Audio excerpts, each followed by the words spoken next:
So I asked a question on the Rimworld Discord a few days ago about what was the best, or let's not say best, but most optimal kill box that you could think of. It didn't have to be efficient, it just had to get the job done. It was a pretty cool question to ask. I saw a lot of really cool responses. I asked for screenshots and all of that. And I was lucky to get so many actually. I probably got close to 60 or 70 responses. And the number one upvoted one was actually pretty interesting. It set you off on a mountainous world with a really long winding corridor, as you can see. So I've recreated it exactly the way it says in the post, or at least as true as I can without just taking the save file. And I will be going through exactly what it takes to build this kill box. But so far, this is the best kill box I've seen. And you can actually create this kill box yourself if you wanted to. It is actually doable. So first of all, you need a mountainous region, preferably cold. Preferably cold, and I mean like below -0 degrees or 32 Fahrenheit during the winter. Summer would be even better, but I made this in a pretty temperate place just because I like the look of this world. But as I said, preferably cold so you don't have to worry about refrigeration. It's a pretty big deal. But besides that, you start off in a mountainous region. As you can see, most of the map is actually mountain here. Lots of stone and stuff. The rest of it is kind of chilled, I suppose. But this is the big deal. So you start off by carving yourself a massive path, pretty much. You want to make a big corridor. Forget about the walls in the beginning and the sandbags. It's the corridor that you want to start off by making. While you're making the corridor, set down a dumping zone throughout the entire thing, so it's constantly putting down chunks and all that. And while you're doing that, start putting down the walls in the corridor so they have to zigzag through it.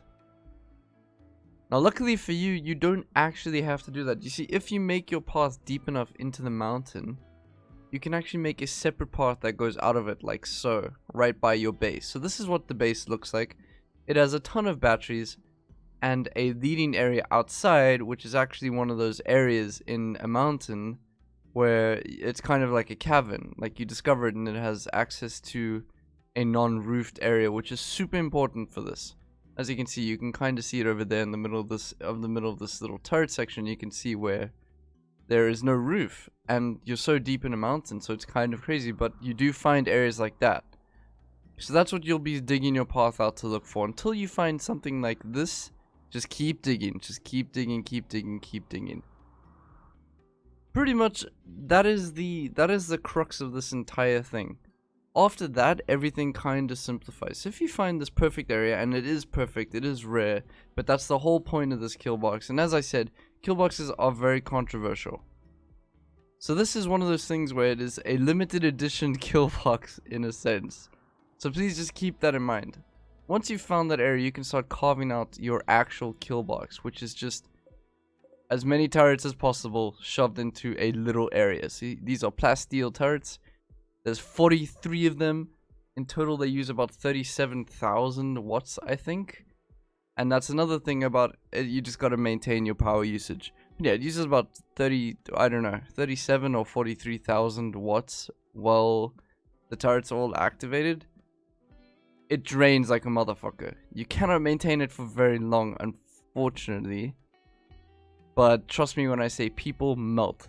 This area of my base has constantly changed, like the walls over here, because every time they get shot at, it just melts these. So what you want to do is look at about the max area and then take maybe 2/3 of the max distance and just place your turrets around that. Just so that whenever there's an entrance, each turret can reach it. That's what you want, to have at least to be able to reach it. It won't be perfect. Won't be perfect, but it doesn't need to be. You kind of just shower enemies with bullets. So you need so many bullets that even if you have 6 or 7 people with personal shields, they just get completely melted as they walk through here. After that, after carving out this area and having your turret, you need to lay sandbags down. Constantly. Sandbags. And you can see from the start here, I've got sandbags all along this area, which actually slows down people a ton. I actually made a video about that yesterday, about how effective stockpiling sandbags are. Sandbags in chunks, they do their part, but it slows down enemies I'd say about like 60 to 70%, something ridiculous like that. It slows them down so much that you don't even need to worry about them getting to the turrets, because very often only about 2 or 3 people make it here because they get stuck in the maze. Pretty much. Another thing that is a welcome addition to our maze was an infestation.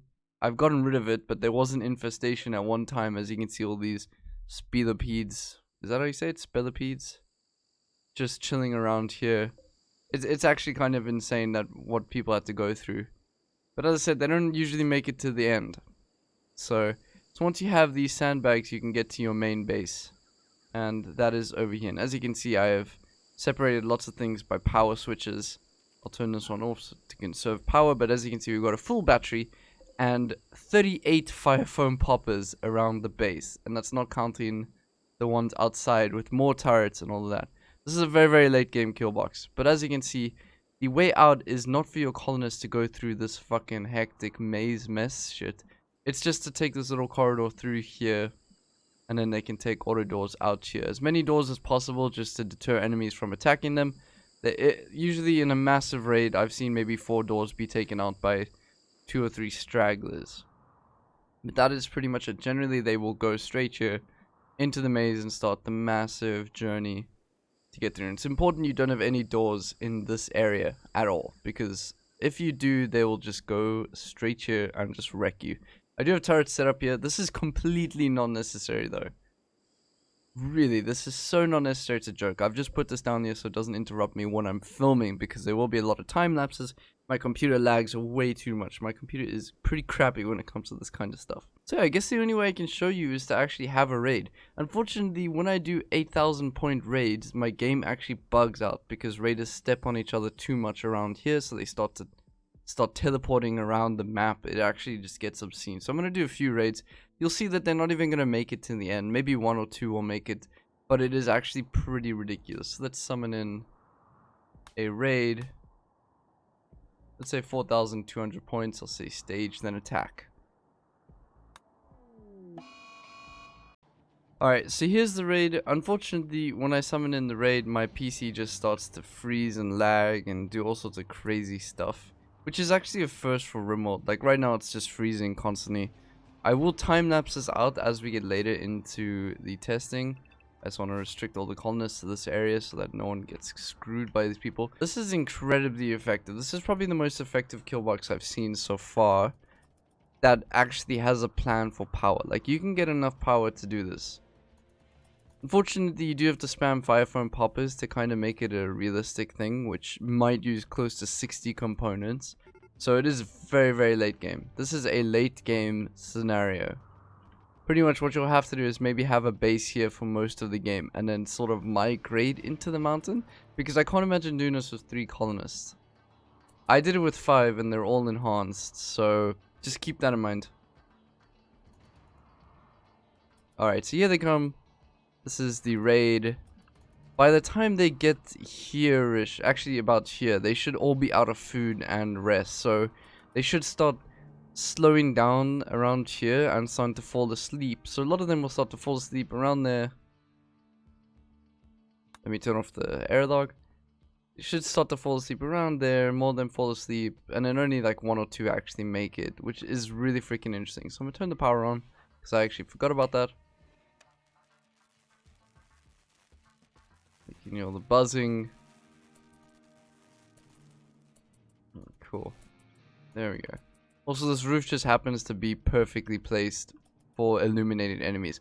Although I've heard that apparently in Alpha 16 they removed illumination. Being a big deal. So you can already see some of them are starting to fall asleep. I did say plan then attack, but yeah. Oh, the game's already glitching out. They're actually already starting to mentally... never mind, not yet actually. I just seen all the dead bodies on the floor. It's actually kind of crazy. I have been testing this for quite a while. Just remember that the stacks, it reaches 5 stacks and that's it. So it's not too big of a deal them seeing all these bodies.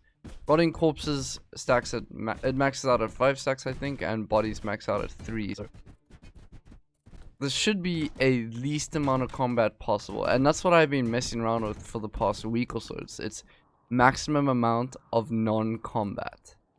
Peaceful way to get rid of people.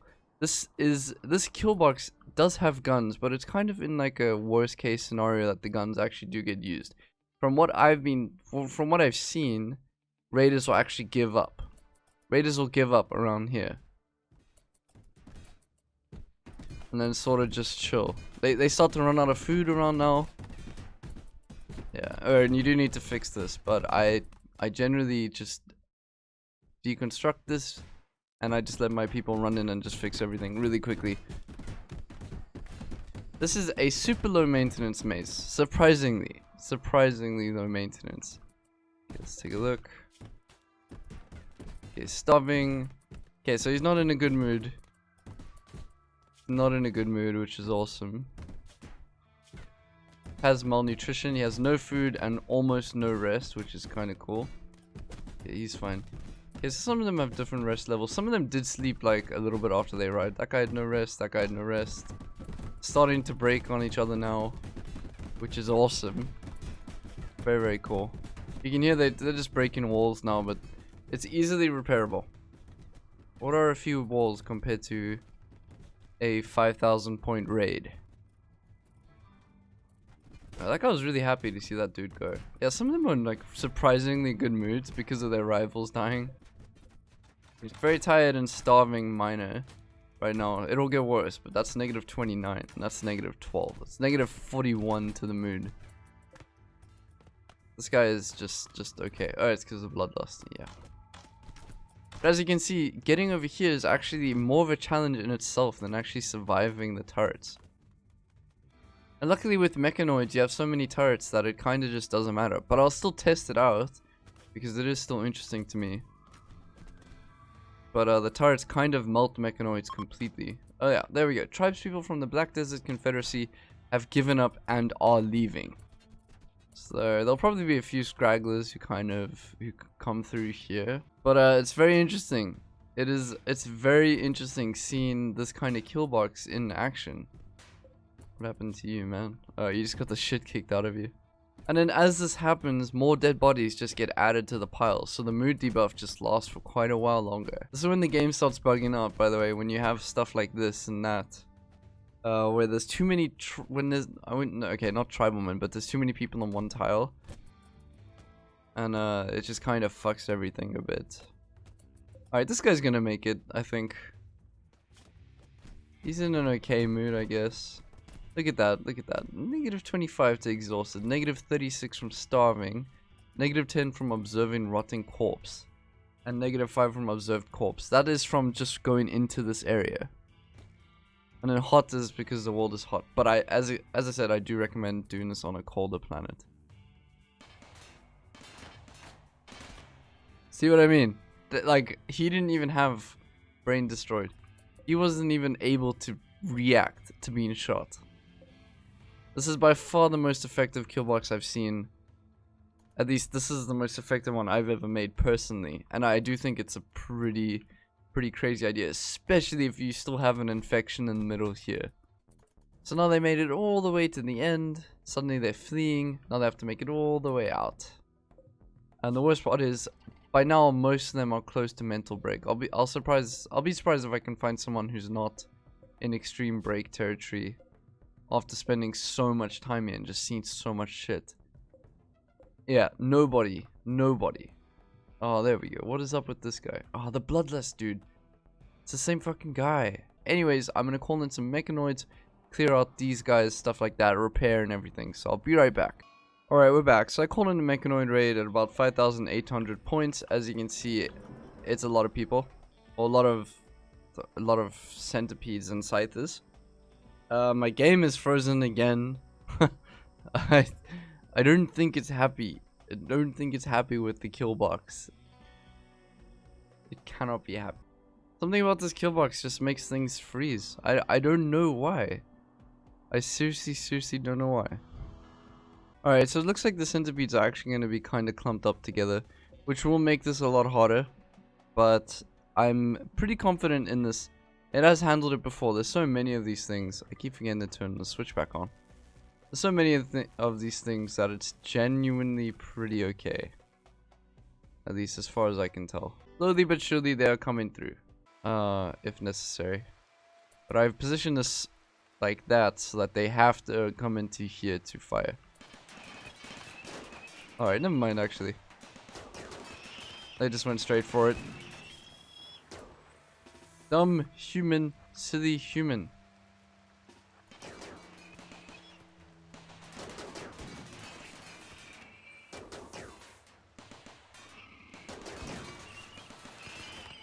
Alright, so as you can see, we dealt with the scythers without a problem at all. I don't think...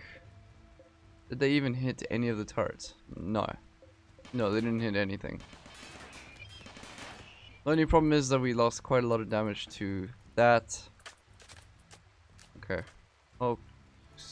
Okay, they're still pretty freaking far away.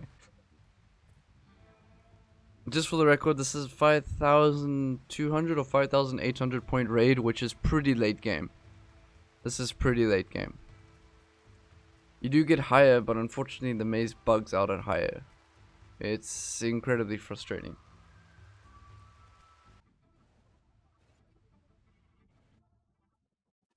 Alright, so about 4 minutes later, they have made it through. Alright, here we go. What do these guys have? Inferno cannon, Inferno cannon. Okay. Oh, I forgot about you. Please don't get shot by your friends.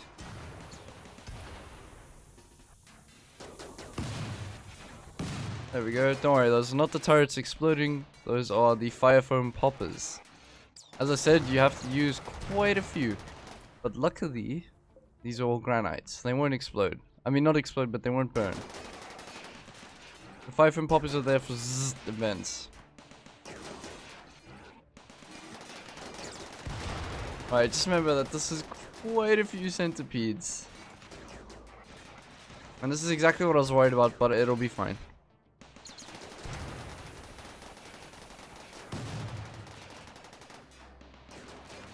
Not doing, it's fine.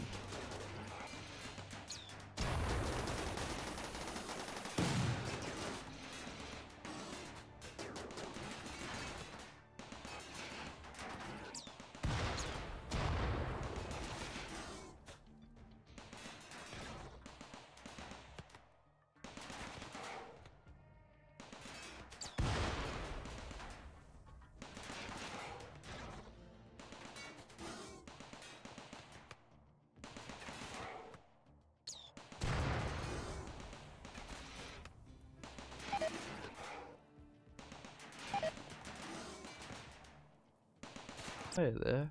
Although, what is actually burning? Is it just a fire, just to have a fire? Alright, anyways. So as I said, it is pretty chilled. We've just taken out most of the centipedes. I mean, these guys aren't going to be too big of a deal. We just took out 9 of them. Like scythers and centipedes.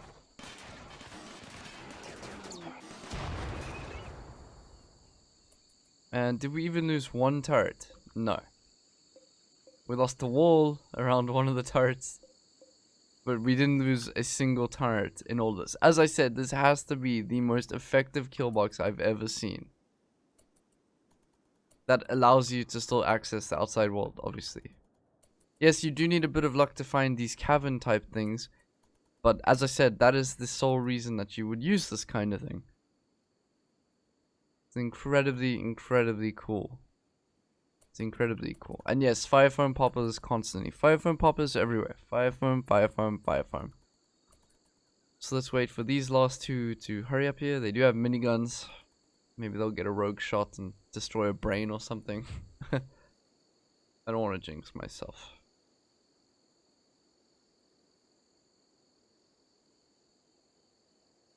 That is pretty much all there is to this kill box. It is just an incredibly demoralizing kill box, and once you get past the demoralizing bit, you get something that kind of just rips you to shreds. Like, you get shredded by these bullets.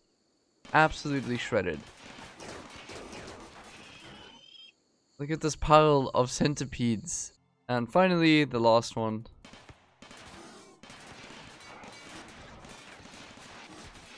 And we are done. That is pretty much it. This is the kill box. As you can see, that's where the power comes from. Power comes through the wires, down the corridor. Raiders do not attack that, as you saw. You might get 1 or 2 stragglers, but they will not do much. The rest of them go through this long winding cavern that is designed to be as ugly as possible. -38, filled with rotting corpses from your last enemies.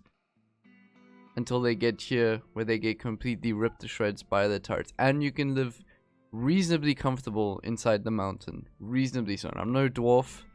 It's just that you can just carry on digging. That's it. Infestations is not a problem if you have these lights. If you manage your power properly, it is generally fine. Like keeping these medical beds off most of the time. Well, not medical beds, but the lights and the vitals monitor next to them, etc, etc. All those things really, really contribute. You do have to micromanage stuff a little bit, but that's okay. That is okay. But that is pretty much it. If you have any questions, please comment, ask me anything you want, really. And I'll do my best to answer as best that I can. But yeah, as you can see, no turrets lost. I'm reasonably convinced this is the best kill box that you can make. In terms of efficiency, it is pretty much, it comes down to the turrets attacking as soon as they can. People have to leave this little entrance to get a good shot on anything, as well as having lights to light it up. I don't know if that still affects stuff in Alpha 16, and that's pretty much all there is to it. So anyways, I'm gonna start rambling again. So have an amazing day. Thank you very much for watching. Bye bye. Hey you! Thank you very much for making it to the end of my video. You've actually proved yourself to be above the average. Above the average. Because the average watch time of my video is 63%. But that's okay, because 63% is exactly how much you need to get a message across. And funnily enough, you only need to watch about 60% of this message to get what I'm making it for. Anyways, I've decided to open up a Patreon. If you'd like to support me, besides in the amazing ways that all of my awesome subs already usually do, then you can head over to the link in the description to check it out. All your support is appreciated, monetarily or not. If you're a subscriber, then be sure to hit the little bell over here to always be up to date with videos I push out, and head over to the Discord if you ever want to have a deep and meaningful chat with me. And last but not least, I hope you're having an amazing day.